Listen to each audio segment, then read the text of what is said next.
رحم الله من قرأ الفاتحة.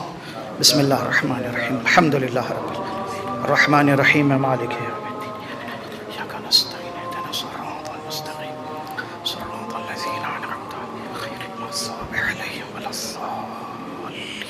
الحمد لله رب العالمين. اذان ہو رہی ہے کیا؟ اشہد ان لا الہ الا اللہ وحدہ لا شریک لہ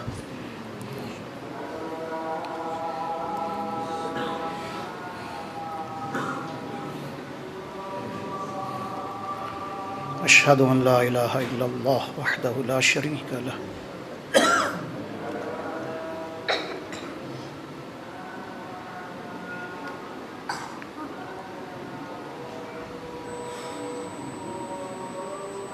اشہد ان محمد رسول اللہ صلی اللہ علیہ وآلہ.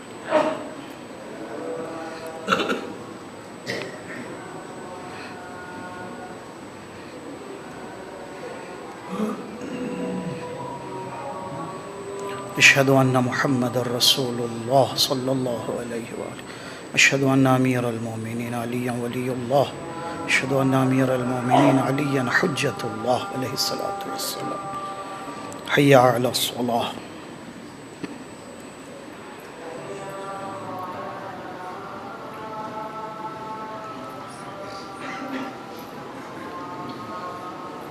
حی علی الصلاۃ.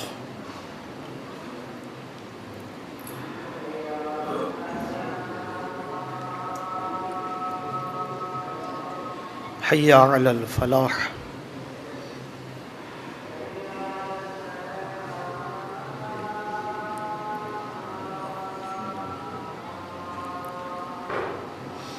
حی علی الفلاح. حی علی خیر العمل. حی علی خیر العمل. اللہ اکبر. اللہ اکبر جل جلالہ وجل شانہ.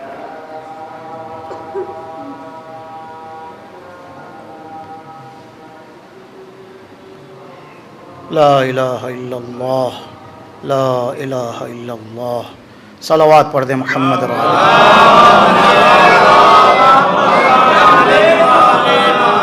لا حول ولا قوة الا باللہ العلی العظیم. اعوذ باللہ من الشیطان اللعین الرجیم. بسم اللہ الرحمن الرحیم. الحمد للہ الذی ہدانا لہذا وما كنا لنهتدي لولا أن هدانا الله. لقد جاءت رسل ربنا بالحق والصلاة والسلام والتحية والإكرام على حبيبه وصفيه وحافظ سره ومبلغ رسالاته سيدنا ومولانا ابو القاسم محمد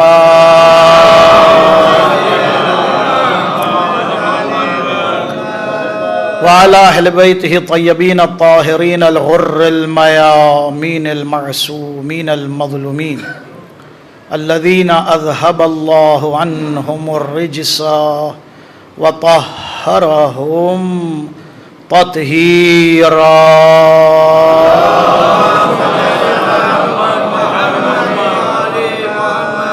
سیما بقیت اللہ فی الارضین وحجت اللہ علی الخلق اجمعین. روحی وارواح العالمین لتراب مقدمہ الفداء. اللہم عجل لولیک الفرج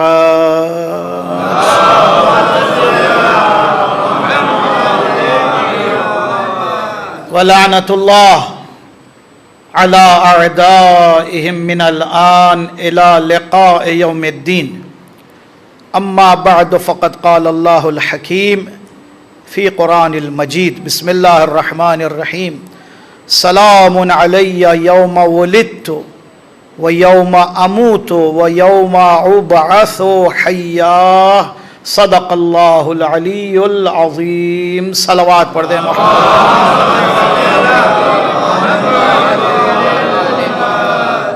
یہ ایک اعلان سماعت فرما لے 5 سفر 9 بجے شب بمقام بارگاہ معصومین میں علماء شہداء کربلا کی جانب سے مجلس کا اہتمام ہے، جس میں حجت الاسلام مولانا حسین علی صاحب قبلہ بیان فرمائیں گے۔ آپ تمام حضرات سے شرکت کا معروضہ ہے۔ ایک سورہ فاتحہ ہمارے اور آپ کے تمام مرحومین، بانیان مجلس کے تمام مرحومین، کل مومنین و مومنات کے مرحومین کے روح پرفتوح کے لیے پڑھ کر شاد فرمائیں۔ بسم اللہ الرحمن الرحیم، الحمدللہ رب العالمین، الرحمن الرحیم، مالک یوم الدین، ایاک نعبد و ایاک نستعین، اہدنا الصراط المستقیم، صراط الذین انعمت علیہم غیر المغضوب علیہم ولا الضالین۔ بسم اللہ الرحمن الرحیم، قل هو اللہ احد اللہ الصمد لم یلد ولم یولد ولم یکن لہ کفوا احد۔ بسم اللہ الرحمن الرحیم، قل هو اللہ احد اللہ الصمد لم یلد ولم یولد ولم یکن لہ کفوا احد۔ بسم اللہ الرحمن الرحیم، قل هو اللہ احد اللہ الصمد لم یلد ولم یولد ولم یکن لہ کفوا احد۔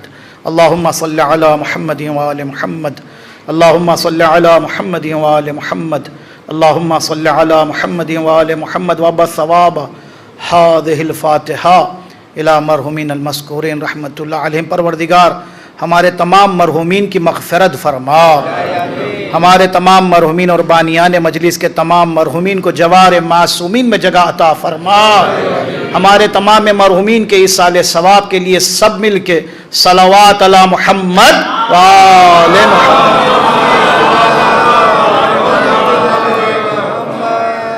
جب اذان ہو رہی تھی تو ہمارے ذہن میں ایک حدیث آ گئی، تو ہم سوچ رہے ہیں کہ آپ کی خدمت پہ پیش کر دیں۔ حدیث ہے صادق آل محمد امام جعفر صادق علیہ السلام۔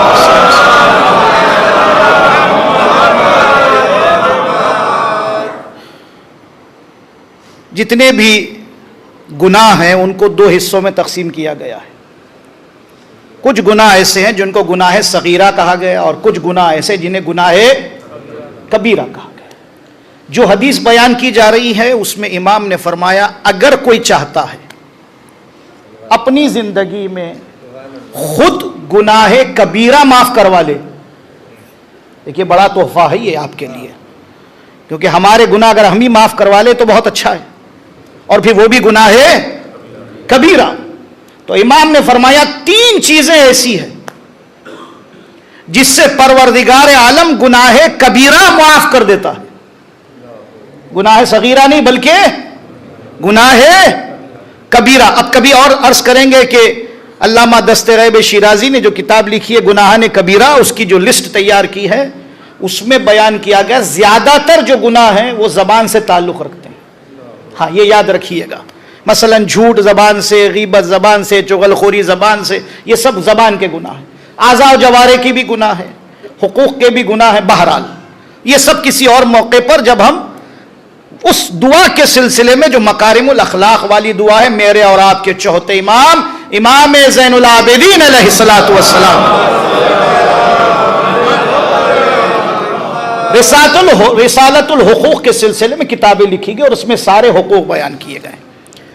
تو امام نے فرمایا اگر کوئی چاہتا ہے کہ اپنے گناہ کبیرہ معاف کروائے تو 3 کام ایسے ہیں، اور کوئی مشکل بھی نہیں ہے، ہم اپنے گناہ کبیرہ ان 3 کاموں سے معاف کروا سکتے ہیں۔ پہلا، جب وضو کر رہے ہوں، ہم نماز سے پہلے وضو کرتے ہیں، جب بھی وضو کر رہے ہوں تو سورہ انا انزلناہ فی لیلۃ القدر، سورہ قدر، سورہ انا انزلنا جو شب قدر سے متعلق ہے نا، اور پھر اس میں آگے بھی ہے لیلۃ القدر خیر من الف شہر، اور اسی رات میں کیا نازل ہوا؟ تنزل الملائکۃ والروح فیہا باذن رب، پورا سورہ اسی کی طرف اشارہ۔ وضو کرتے وقت مثلا اب ہم مستحب وضو کر چکے، اب چہرے پہ پانی ڈالنا شروع کر رہے ہیں، سورہ انا انزلنا پڑھنا شروع کر دیں، جب تک وضو ختم ہوگا انشاءاللہ سورہ بھی پورا ہو جائے گا۔ اس کا فائدہ کیا ہے؟ امام فرماتے ہیں جب سورہ قدر وضو کرتے وقت کوئی پڑھتا ہے، وضو اس پر تمام کرتا ہے، تو اللہ تعالیٰ اس سورے کی برکت سے اس کے گناہ کبیرہ، ہائے کتنا آسان ہم نے بتا دیا آپ کو، اس کے لیے ایک صلوات ہونی چاہیے نہیں ہونی چاہیے؟ اللہ کتنا آسان ہے۔ مگر اس کا مطلب اب یہ نہیں ہوا قبلہ آپ جیسا مولوی بہت اچھے بس گناہ کبیرہ کرتے جائیں انا انزلنا، یہ مطلب نہیں ہے کہ آپ نے کیا نسخہ بتا دیا قبلہ، بس ہر مجلس میں ایسے ہی معافی والے نسخے بتاتے جائیے، ہم گناہ بھی کرتے جائیں گے اور معاف بھی کرواتے جائیں گے، ایسا نہیں ہے۔ ہاں بھائی صاحب میرے ساتھ تو ایسے ایسے واقعات ہیں، میں اگر کتاب لکھنے بیٹھوں اپنی زندگی پر تو بہت سے لوگ زد میں آئیں گے۔ ہاں امام حسین کے حرم میں اسی شہر حیدرآباد سے ایک مخلص اس لیے کہہ رہا ہوں کہ بیچارہ مخلص ہی تھا جو ایسی باتیں کر رہا تھا۔ ہم دونوں امام حسین، دیکھیں معرفت بھائی، امام حسین کی معرفت کس کو کیا ہوتی ہے کیا پتہ؟ اب ہم سمجھ رہے ہیں معرفت کا مطلب نصرت حسین، اس طرح بڑی بڑی باتیں کرتے ہیں ہم لوگ۔ وہ سوچ رہا ہے، دیکھیے کیا سوچ رہا ہے، حرم امام حسین سے زیارت پڑھ کے ہم باہر آ رہے ہیں، باب القبلہ سے باہر آئے، جیسے ہی باہر ہے اس نے میرے سامنے ایک انگڑائی لی، تو میں سوچا شاید وہ دھکا جو لگا ہے اس کی وجہ سے یہ تھوڑا اپنے آپ کو وارم اپ کر رہا ہوگا، دوبارہ اب یہاں سے انگڑائی لی اور کہا قبلہ بس اب تو سارے گناہ اب یہاں سے نئے شروع۔ ہائے ہائے ہائے، سوچ رہے ہیں آپ اس حسین کی زیارت اسے کیا مل رہا ہے؟ صرف اتنی معرفت کہ گناہ، یہ نہیں کہ گناہ معاف ہو گئے اب پھر شروع کرتے۔ صلوات پڑھیے محمد اور آل محمد کی بارگاہ آئے۔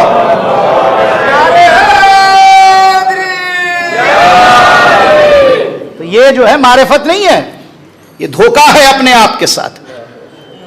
حسین جس نے اتنی بڑی قربانی دی اپنی، وہ صرف رشتے کے لیے، معاذ اللہ وہ ہمارے صرف گناہ معاف کرواتے۔ حسین کی قربانی نے دنیا میں انقلاب پیدا کیا۔ آج اگر آپ جا کر دنیا میں جائزہ لیں گے، میں یہ نہیں کہہ رہا ہوں کہ خدا نخواستہ دوسرے ائمہ یا دوسرے معصومین کچھ کم ہیں، نہیں، کلنا محمد ہے، اس میں کوئی شک نہیں، سبھی کی اپنی اپنی قربانیاں ہیں۔ ساتویں امام کی قربانی کوئی معمولی قربانی نہیں، 25 سال قید میں رہے، 25 سال۔ جب جنازہ اٹھا تو جنازہ لا کر حمالوں نے پل بغداد پر رکھ دیا تھا، اور جب جنازہ دیکھا گیا تو امام موسی کاظم کا جنازہ ہتکڑی اور بیڑیوں میں اسیر تھا۔ مرنے کے بعد ہتکڑیاں بیڑیاں کاٹی گئی اور حمالوں نے مل کر جنازہ اٹھایا۔ میرا ایک موضوع ہے، کبھی موقع ملے گا، مشکل یہ ہے کہ ہمیشہ یہ معذرت خواہی رہتی ہے آپ حضرات سے، میں کچھ باتیں ایسی ہیں جو چاہتا ہوں آپ تک پہنچا، کہ دامن وقت میں یا گنجائش نہیں ہوتی یا پھر مواقع ایسے فراہم نہیں ہوتے۔ کیا ہوا بیٹے کو؟ کوئی بات نہیں، کوئی بات نہیں، اللہم صلی اللہ۔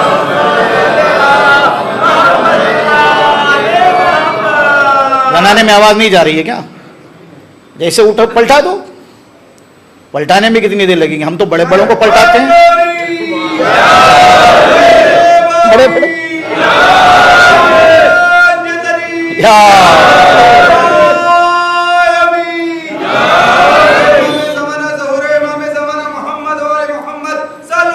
اللہم صلی اللہ۔ دیکھیے کبھی کچھ رخ ایسے ہوتے ہیں جس پر ہمیں تھوڑا سا غور بھی کرنا چاہیے۔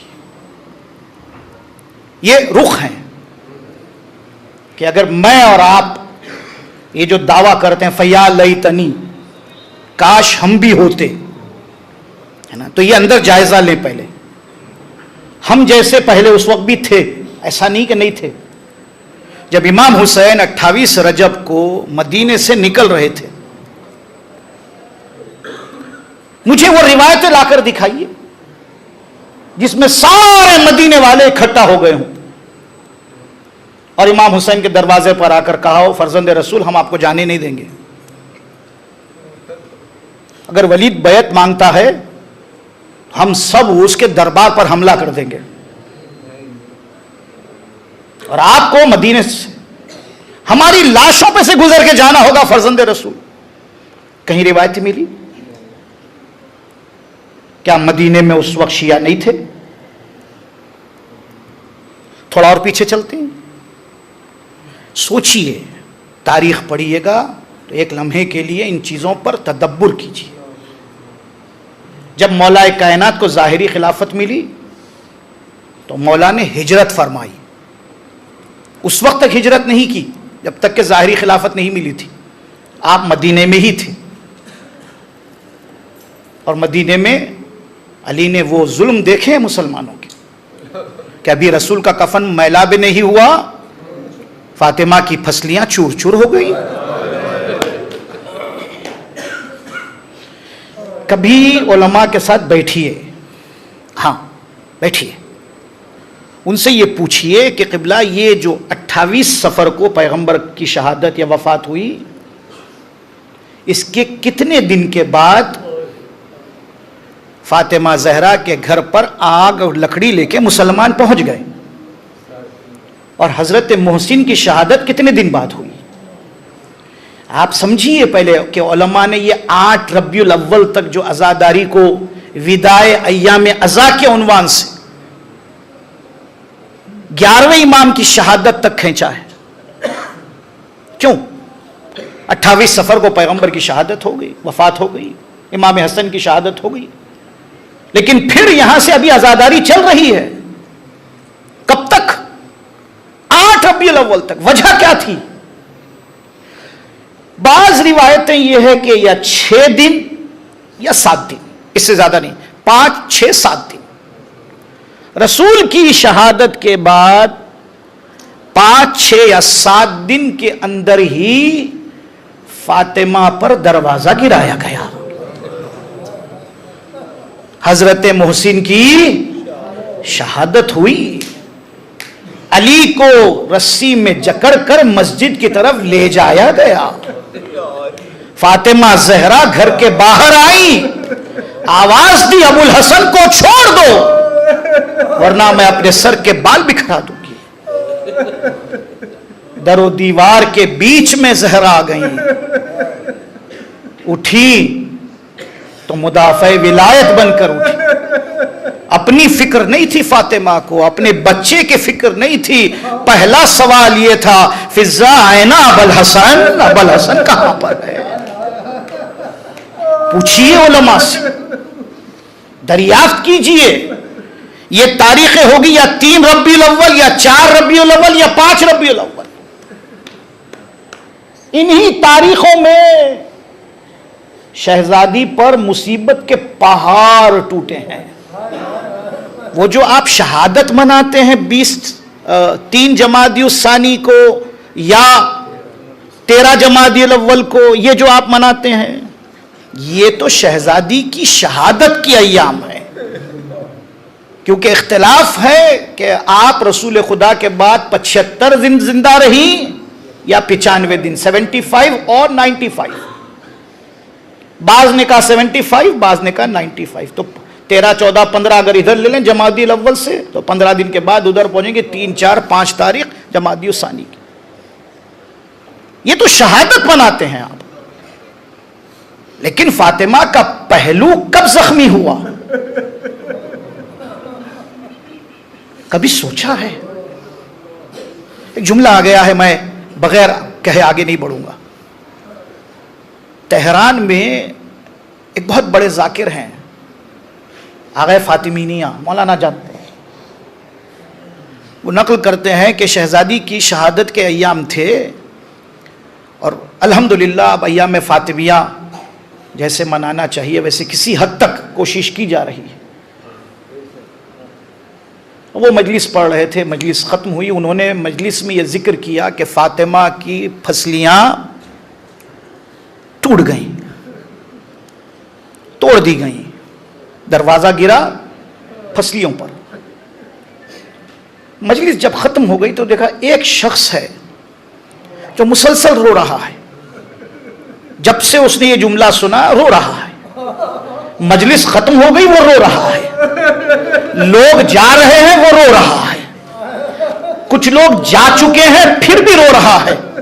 تو لوگوں نے آ کر ذاکر سے کہا، فاطمی نیاز سے کہا سرکار آپ چل کے سمجھائیے وہ کیوں اتنا رو رہا ہے۔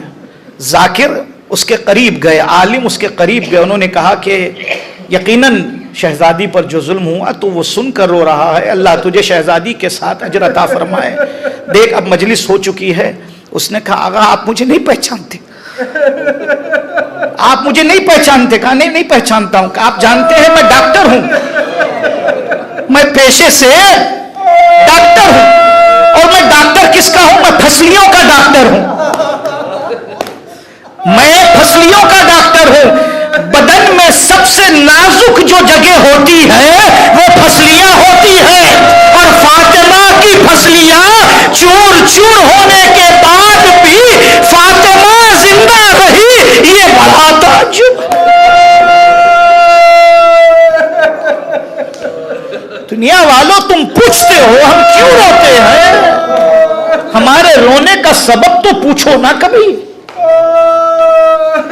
ہم سے کوئی پوچھتا نہیں ہے کہ ہم کیوں روتے ہیں۔ جن شیعوں کی ماں پر یہ ظلم ہوا ہو کہ جس کی پھسلیاں چور چور ہو، اس کی اولاد روئے نہ تو اور کیا کرے۔ ظلم کے پہاڑ ٹوٹے، ظلم کے پہاڑ ٹوٹے۔ میں عرض کر رہا تھا تو تھوڑا سا غور کریں، کیا مدینے میں کسی نے آ کے یہ کہا فرزند رسول امام حسین سے کہا ہو آپ نہ جائیے، مدینے چھوڑ کر نہ جائیے؟ اچھا امام حسین مدینے چھوڑ کر فوری کربلا نہیں آئے، فوری کربلا نہیں آئے، مدینے چھوڑ کر مکہ آئے۔ مکے میں بھی حسین کئی دنوں تک رہے۔ یہاں پر کسی نے کہا فرزند رسول آپ کو ہم مکے سے جانے نہیں دیں گے؟ کیا وہ شیعہ نہیں تھے؟ سوچتے جائیے، شہزادی کے گھر پر آگ اور لکڑی لے کر پہنچ گئے لوگ، اور مدینے والے خاموش بیٹھ گئے۔ یہ جو کہتے ہیں نا ہم، بڑی ہمت کی بات ہے سرکار، اپنے آپ کو اہل بیت کا شیعہ کہہ دینا۔ اس ماحول میں ہم کیا کرتے، ہم کس کی جانب ہوتے، کیا قربانی دے دیتے ہم؟ جب اسلام نے دولت بانٹی تو ہزاروں نکلے، اور جب اسلام نے خون مانگا تو 72 نکلے، صرف 72 آئے۔ دولت بٹی تو بہت آئے۔ بتائیے کہاں تھے سب؟ میں عرض کر رہا تھا کہ مولا کائنات دور خلافت میں آپ نے مدینے کو ترک کیا۔ آج جغرافیہ بچے بیٹھے نوجوان، میں ان کے لیے بات کر رہا ہوں، ماشاءاللہ بزرگ ہم سے آپ سے زیادہ جانتے ہیں، انہوں نے بڑے بڑے علماء اور ذاکرین کو سنا ہے، میں ان بچوں سے جوانوں سے بات کر رہا ہوں۔ جغرافیائی حساب سے جو اگر آپ جا کر میپ دیکھیں، مکہ اور مدینہ سعودی عرب کا علاقہ ہے، کربلا کوفہ یہ سب عراق کا علاقہ ہے آج کی تاریخ میں۔ اگر آپ جغرافیہ سے دیکھیں گے تو یہ کوئی ملے ہوئے شہر نہیں ہے، جیسے مکہ مدینہ ملا ہوا شہر ہے۔ مکے اور مدینے میں زیادہ فاصلہ نہیں ہے، ایک رات کا بس کا سفر ہے، اور میٹرو میں آپ جا رہے ہیں تو 2 گھنٹے میں پہنچ جا رہے ہیں۔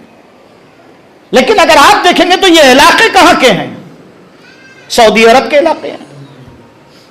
لیکن عراق کے جو علاقے وہ کربلا کوفہ، اگر آج دیکھیں ہم اس حساب سے، اس زمانے میں سارا جزیرۃ العرب تھا، مگر اگر حساب آج کا کریں جغرافیہ حساب سے تو امام علی نے اپنی دور حکومت میں مدینے کو چھوڑ کر آپ نے اپنا پائے تخت کوفے کو بنایا. آپ نے وہ چھوڑ ہی دیا علاقہ, یعنی وہ سرزمین سعودی چھوڑ دی. میں گھنٹوں پڑھ سکتا ہوں اس پر, بہت سی بات تھی جغرافیائی حساب سے.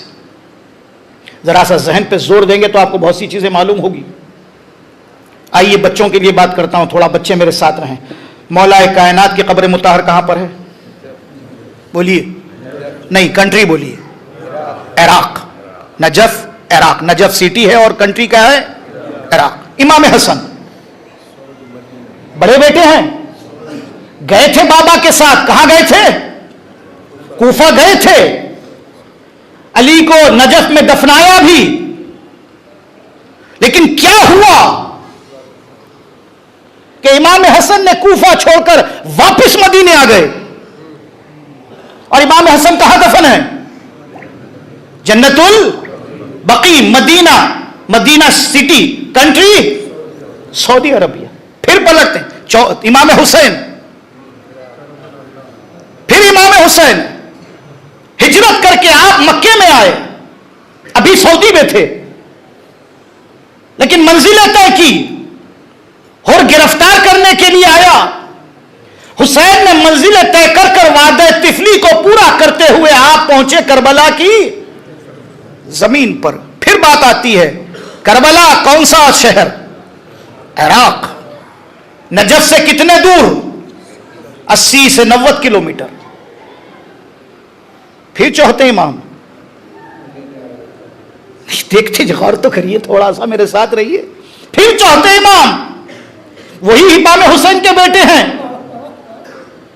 کربلا میں تھے امام سجاد, کوفہ گئے, شام گئے, واپس کربلا آئے, پھر دوبارہ مدینے لوٹ کر آئے, پھر اپنی پھوپھی کے ساتھ پھر شام گئے, پھر واپس مدینے آئے, اور پھر مدینے میں آپ کی شہادت. چوتھے امام کہاں پر ہیں؟ مدینے میں. جنت الملک کون سا؟ سعودی عرب. پانچویں امام, چھٹے امام, یہاں تک ساتھ رہی ہے, وہی جنت البقیع. اچھا, یہ بھی ذرا بیچ میں بات آ گئی تھوڑا بچوں کے لیے. نجف میں کتنے امام دفن ہیں؟ ایک. کربلا میں کتنے امام دفن ہیں؟ ایک امام دفن ہے, امام حسین. کاذبین میں کتنے امام دفن ہیں؟ 2. سامرہ میں کتنے دفن ہیں؟ 2. مشہد میں کتنے دفن ہیں؟ سب سے زیادہ کہاں پر ہیں؟ ہم سے پوچھتے ہو شیعہ روتے کیوں ہیں؟ جن شیعوں کے 4 امام, آج بھی جن کی قبر پر کوئی صاحبہ نہیں ہے, کوئی زری نہیں ہے, کوئی زائر نہیں ہے, کوئی گنبد نہیں ہے, کوئی چراغ جلانے والا نہیں ہے. حق یہ ہے کہ اگر زائر جاتا ہے تو زیارت پڑھنے کی بھی اجازت نہیں ہے. غور تو کریے نا. امام حسن, امام سجاد, امام باقر, امام صادق, سب جنت البقیع میں ہیں. اور پھر حضرت ام البنین مادر عباس, حضرت فاطمہ زہرا, اگر وہ روایت کو مان لے کہ جنت البقیع میں ہیں آپ. علی کی ماں فاطمہ بنت اسد, رسول کے صحابہ, رسول کے فرزند, رسول کے اصحاب, تابعین, تبع تابعین, شہداء احد. پھر بھی میں اور آپ تو مردانہ تھوڑا بہت جب بقیع کھلتا ہے تو جا کے جنت البقیع میں دور سے دیکھ لیتے ہیں. ہماری ماں بہنوں کو تو وہاں اندر جانے کی اجازت بھی نہیں ہے. سوچئے ان کا کیا حال ہوتا ہوگا. وہ بھی تو فاطمہ زہرا کی کنیزیں ہیں, وہ بھی تو امام حسن کی کنیزیں ہیں. چھٹا امام دوبارہ ہمارا مدینے میں. اچھا, یہ آخری امام ہے جو مدینے میں دفن ہوئے, اس کے بعد کوئی امام ادھر آئی نہیں. یہ عجیب بات نہیں ہے. بچوں کو بتاؤ تاریخ عزیزوں. 7ویں امام کہاں پر ہے؟ کاظمین, بغداد کے قریب ایک شہر ہے کاظمین. ابھی میں نے مصائب کے لیے جملہ بھی کہا.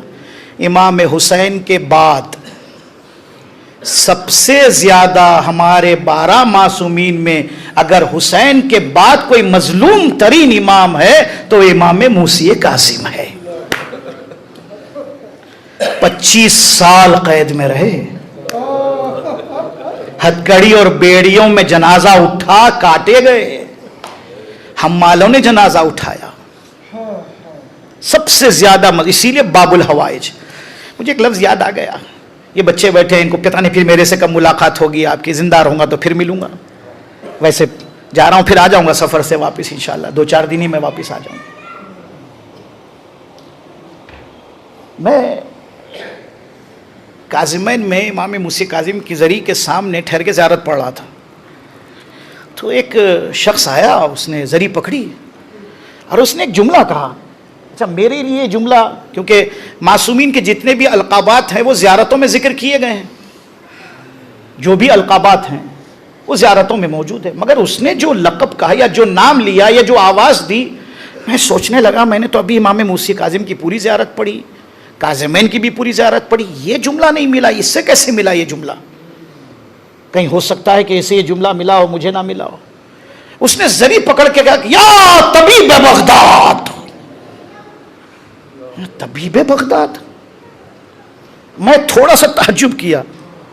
اچھا مگر بہرحال اب سن تو لیا میں نے, اچھا میں اس کے پیچھے ہی کھڑا ہوں. جب وہ تھوڑا سا فارغ ہوا تو میں نے کہا شیخنا جی ہنا ذرا سا ادھر آؤ میرے پاس. اس نے کہا اچھا ماما دیکھا تو تھوڑا احترام کیا. تو میں نے پوچھا کہ یہ ابھی تم نے کہا میں شیعہ نہیں ہوں. اس نے کہا میں شیعہ نہیں ہوں, میں سنی ہوں. میں نے کہا اچھا, اور پھر تم نے یہاں آ کر یہاں کیسے چلے آئے؟ کہا شیخ آپ ہندی ہیں کیا؟ میں نے کہا ہاں میں ہندی ہوں, میں عراقی نہیں ہوں. کہا شاید آپ کو ہمارے یہاں کے بارے میں نہیں معلوم. ہمارے یہاں بغداد میں جب کوئی بیمار ہوتا ہے تو ہم ڈاکٹر کے پاس بھی جاتے ہیں اور یہاں امام موسی کاظم کے پاس بھی آتے ہیں. ولو ہم سنی ہیں, ہم یہاں آتے ہیں اور ہم یہ مانتے ہیں اس پورے بغداد کا ایک ہی طبیب ہے. ہائے ہائے, نہیں غور کیا آپ نے عزیزو, کیا بات کہی اس نے. صلوات پڑھ دے محمد اور آل محمد کی بات. یعنی دوسرے ڈاکٹر ہوں گے مگر ہمارے بغداد کے لیے یہ امام موسی کاظم وہ ہے جس کو ہم طبیب بغداد کہتے ہیں, یعنی شفا یہی سے ملتی ہے. یا طبیب بغداد. مانگنے والے وہاں, اب سنیے وہ شیعہ بھی نہیں ہے لیکن اسے یہ یقین ہے کہ یہاں آؤں گا اور مانگوں گا تو مجھے امام کے صدقے میں میری اولاد یا میرے بیمار کو شفا مل جائے گی. تو 7ویں امام کہاں پر ہے؟ بغداد. اچھا یہاں تک تو سب ہمارے ساتھ ہیں. اب 7ویں کے بعد نمبر ہے 8ویں امام. یہ لیجئے, سب سے الگ, سب سے الگ, نہ سعودی عرب نہ عراق بلکہ سیدھے ایران. اسی لیے السلام علیکہ یا غریب الغرباء. وہ جو پردیسی ہیں, پردیسی, ان سب میں زیادہ غریب الغرباء ہے امام رضا.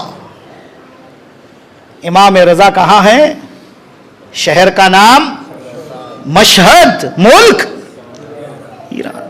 اب آئیے پھر 9ویں امام, پھر واپس عراق, اور پھر دادا کے ساتھ, کیونکہ 9ویں امام کے دادا کون ہیں؟ 7ویں امام. دادا اور پوترے ایک جگہ پر ہیں. 8ویں امام مشہد میں ہیں, 9ویں امام کے والد مشہد میں ہیں, مگر 9ویں امام کے دادا کاظمین میں ہیں. اسی لیے کاظمین بھی کہتے ہیں, جوادین بھی کہتے ہیں. اسے جواد, امام تقی جواد, اسی لیے وہاں 2 نام دیے جاتے ہیں, کہتے ہیں جوادین یا کاظمین. امام کا لقب جواد بھی ہے. پھر 10ویں امام,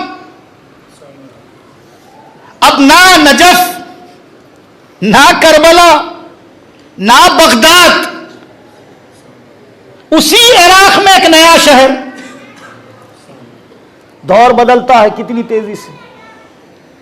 10ویں امام کہاں پر؟ سامرہ.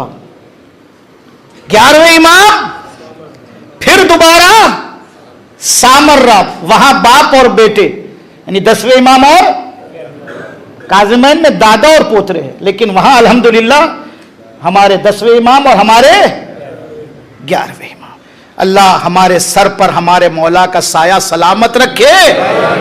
اس دعا کے ساتھ کہ ہم سب کو مولا کے آوان اور انصار میں شمار فرمائے، امام کے ظہور میں تاجیل فرمائے. درود پڑھ محمد اور آل محمد کی بات. کتنی آسانی سے ہم نے پیش کر دیا. دیکھیے بچوں کے لیے کتنی آسانی ہو گئی. یہ بچوں کو بتائیے، اور پھر اس میں بچوں کو یہ بھی بتانا ہوگا کہ سامرہ کیا ہے، کاظمین کیا ہے. کاظمین میں اچھا چلیے ایک جملہ آ گیا وہ پڑھ دوں گا، مصاحب کی طرف آ جاؤں گا ورنہ گھنٹوں چلے جائیں گے آپ کے. یہ ایک جملہ لے لیجئے میرے سے. نہیں وقت تو آپ لوگوں کے پاس ماشاءاللہ بہت ہے، میری اوقات کم ہے. وقت کی جمع ہے نا. بڑے بڑے ڈاکٹروں کے پاس لکھا ہوتا ہے اوقات 8 سے 10، 2 گھنٹے کی اوقات. تو میں تو ڈاکٹر بھی نہیں ہوں، میں تو طالب علم ہوں. صلوات پڑھیے محمد اور آل محمد کی بات ہے. اچھا ایک بات یاد آ گئی، جلدی بیان کر دیتا ہوں. آج آپ کو علوی سادات ملیں گے، حسینی سادات ملیں گے. آیت اللہ سیستانی کیا ہے؟ حسینی ہے. آیت اللہ خامنئی رہبر معظم کیا ہے؟ حسینی ہے. یہ حسینی سادات. علوی سادات بھی ملیں گے آپ کو. علوی میں بہت سے لوگ وہ ہیں جو شیعوں میں ہیں، بہت سے لوگ کنورٹ ہو گئے، یعنی ان کو بہرحال بیچ میں تقیے میں جانا پڑا تو چلے گئے ادھر، لیکن ملیں گے آپ کو. علوی شیعہ بھی ملیں گے، علوی سنی بھی ملیں گے. چنانچہ اگر آپ جا کر دمسکس شام میں دیکھیں گے تو آپ کو علوی بہت ملیں گے وہاں پر. بشر الاسد علوی تھا، مانتے ہیں سے جو ابھی پریسیڈنٹ ہے وہاں کا. پھر امام سجاد کے جتنے بھی فرزندان ہیں ان کو یا عابدی کہتے ہیں یا زیدی کہتے ہیں. زیدی بھی ہے اور عابدی بھی ہے، دونوں نام سے. ان کے فرزند سے جو زید تھے ان سے جو نسل چلی وہ زیدی، اور جو مستقیم امام سجاد کی طرف نسبت دیتے ہیں وہ عابدی سید ہے.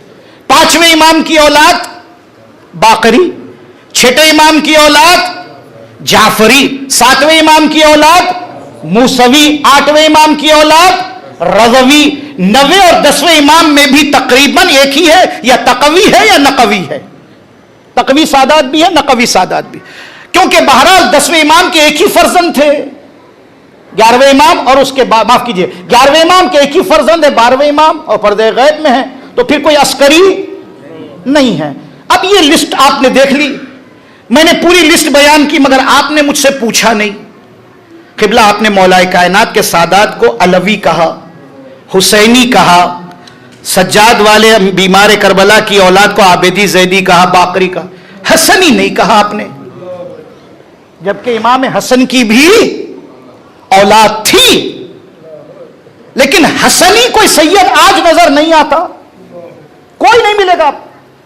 سادات حسنی جبکہ کثرت سے امام حسن کی اولاد تھی.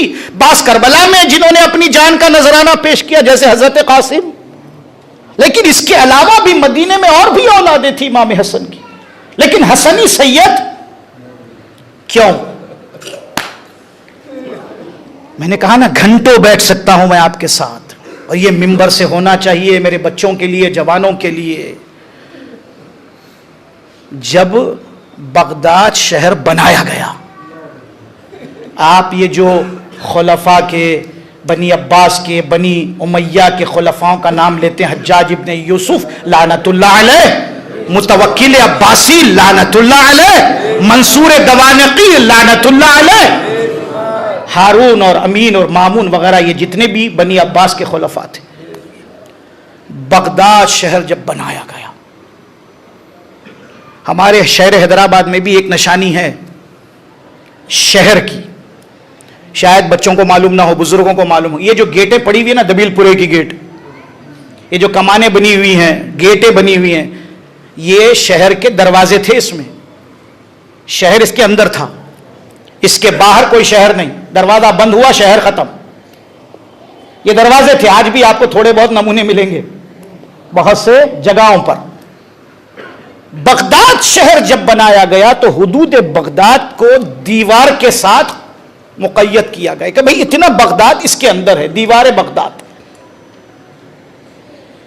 آپ جانتے ہیں بنی عباس نے جو ظلم کیا ہے وہ بنی امیہ نے بھی نہیں کیا تھا، جبکہ بنی امیہ میں یزید موجود ہے، کربلا کا سب سے بڑا سرغنہ. حجاج ابن یوسف موجود ہے، مروان موجود ہے.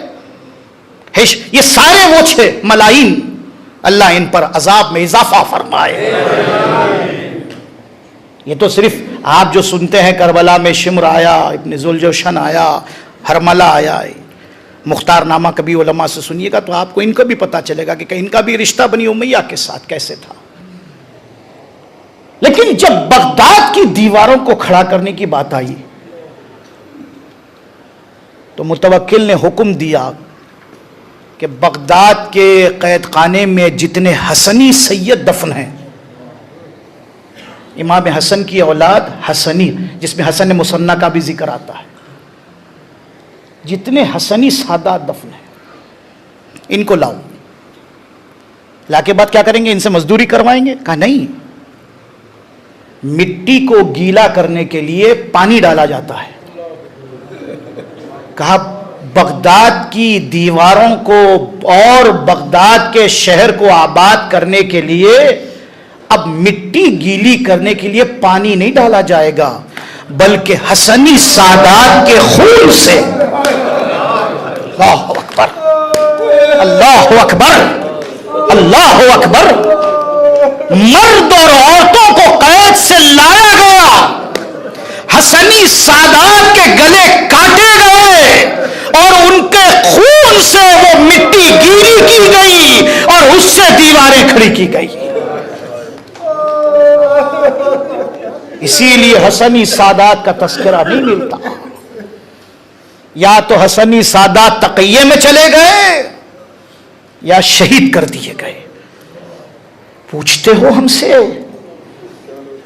آج عزاداری کیسے زندہ ہے؟ کتنی بہترین جگہ ہے، لائٹ ہے، جھومر ہے، ہوا ہے، مائک ہے، عالم ہے، یہاں بیٹھے ہو فرش پر. کبھی سوچا ہے پہلی عزاداری کیسے ہوئی تھی؟ نہیں، یہ بھی جملہ لے جاؤ میرے جوانوں تمہارے لیے. پہلی مجلس مردانی نہیں تھی. ہاں، پہلی مجلس مردانی نہیں تھی. قید سے رہائی کے بعد زینب نے کہا تھا اے سید سجاد، یزید سے کہنا ایک کمرہ خالی کروا دے، اس میں ہم بیٹھ کر اپنے بھائی پر گریہ کرنا چاہتے ہیں. یہ پہلی مجلس جو ہوئی نا وہ زنانی مجلس تھی. اچھا، ایک رخ دیتا ہوں میں آپ کے ذہنوں کو. 1445 ہجری چل رہا ہے. اگر اس میں کربلا کے 61 ہجری بھی نکال دیں تو 1380 اور 1390 سال، تقریباً 1380 سال ہو چکے ہیں کربلا کے واقعے کو. میں آپ کا خادم اس بارگاہ عباس میں آپ کے سامنے مصائب پڑھ رہا ہوں.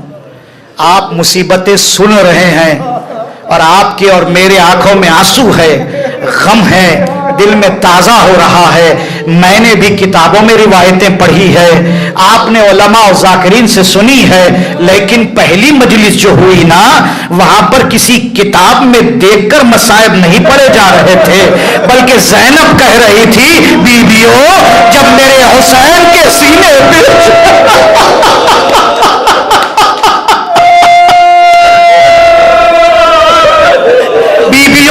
سنو بیویوں، میں وہ زینب ہوں جو قلعہ زینبیہ پر گئی.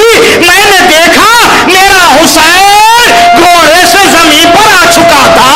میں نے دیکھا شمر سینے پہ سوار. زینب کرے تو کیا کرے،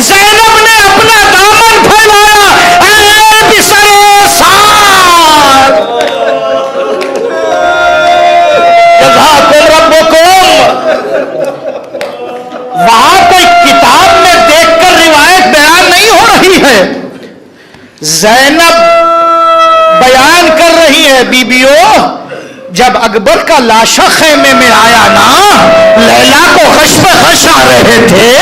بیبیوں جب اصغر کا لاشا لے کر حسین پشت خیمہ پہنچے، آواز دی تو میں دوڑتی ہوئی گئی، میرے ساتھ رباب بھابھی بھی تھی.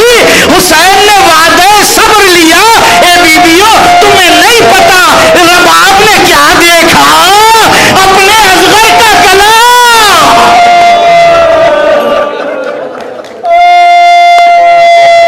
جزاکم ربکم. بیبیوں قاسم کا پامال لاشا جب خیمے میں آیا، بھابھی فروا تڑپ رہی تھی. ایک مصیبت زینب نے وہاں بیان کی. بس میں 2 مصیبتوں کا ذکر کروں گا اور زحمت تمام کروں گا. 2 مصیبتیں سن لیں، انشاءاللہ مصاب ہو جائیں گے. اور جب آنسو آئے ذہن میں تو اس دعا کے ساتھ کہ اللہ آئندہ سالوں میں ہمیں کربلا کی زیارت نصیب فرمائے. اپنی حاجتوں کو دل میں لے آئیے گا. مصائب سنتے سنتے 2 رخ پیش کروں گا اور زحمت تمام کر دوں گا. پہلا رخ سن لے. زینب کہہ رہی ہے بیبیوں شام غریبا فضا دوڑتی ہوئی آئی، فضا دوڑتی ہوئی آئی اور کہنے لگی بی بی قیامت آ گئی. زینب نے کہا اے فضا اب کیا قیامت باقی ہے؟ میرے بھائی کے گلے پر خنجر چل گیا، میرا بھائی ذبح ہو گیا، اب کون سی قیامت باقی ہے؟ فضا نے آہستہ سے ایک مرتبہ اشارہ کیا، بی بی رباب ذرا زینب کو سنبھالنا. بی بی ام کلثوم زینب کو سنبھالنا. ام کلثوم سے کہا رباب کو سنبھالنا. اور ایک مرتبہ کہا سنو بیبیوں میں دیکھ کر آ رہی ہوں شمر نیزے کی علی سے زمین کی نرمی.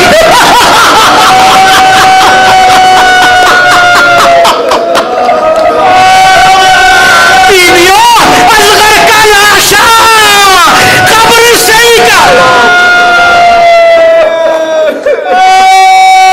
6 مہینے کا بچہ قبر کھودی گئی، لاشا نکالا گیا اور پھر تنو سر میں جدائی کی گئی اور سر کو نوکے میں اضافہ بلند کر دیا گیا. بیوی اور رباب بھابھی طرف تھے. جزاکم ربکم. بس آخری رخ آپ مصاب ہو چکے. آخری جملہ سن لیں. زینب کہہ رہی ہے بیبیوں جب 11 محرم کو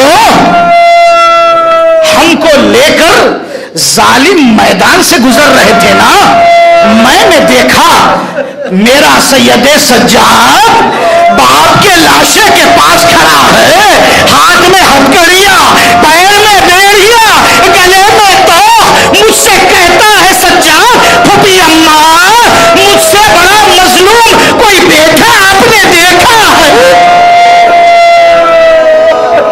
اللہ آپ کی اولادوں کو سلامت رکھے. بس دو جملے سن لیں. بی بی پھوپھی اماں کیا آپ نے دیکھا مجھ سے زیادہ مظلوم بیٹا موجود ہے، مگر باپ کا لاشا زمین پر پڑا ہے. یہ بیٹا نہ غسل دے سکتا ہے نہ کفن پہنا سکتا ہے. اے بی بی میری مظلومیت کہاں جا کر بیان کروں؟ زینب نے ایک مرتبہ سجاد کے کندھوں کو پکڑا، سننا کندھوں کو پکڑا اور کہا سجاد سر اٹھانا. ایک مرتبہ سجاد نے ذرا سر اٹھایا پھر سر جھکا لیا. کہا پھوپھی اماں میں بے مقدر و چادر آپ کے سر کو نہیں دیکھ سکتا. زینب نے کہا سجاد مجھ سے زیادہ مظلوم بہن اگر چادر ہوتی تو بھائی کے لاشے پر اڑا دے، حسین کا کفن بن جا. اعلان سجاد میری چادر ہوتی تو حسین کا لاشا اس طرح دھوپ میں نہ ہوتا. اے بیٹا تیری پھوپھی بھی مجبور نہیں. انا للہ وانا الیہ راجعون.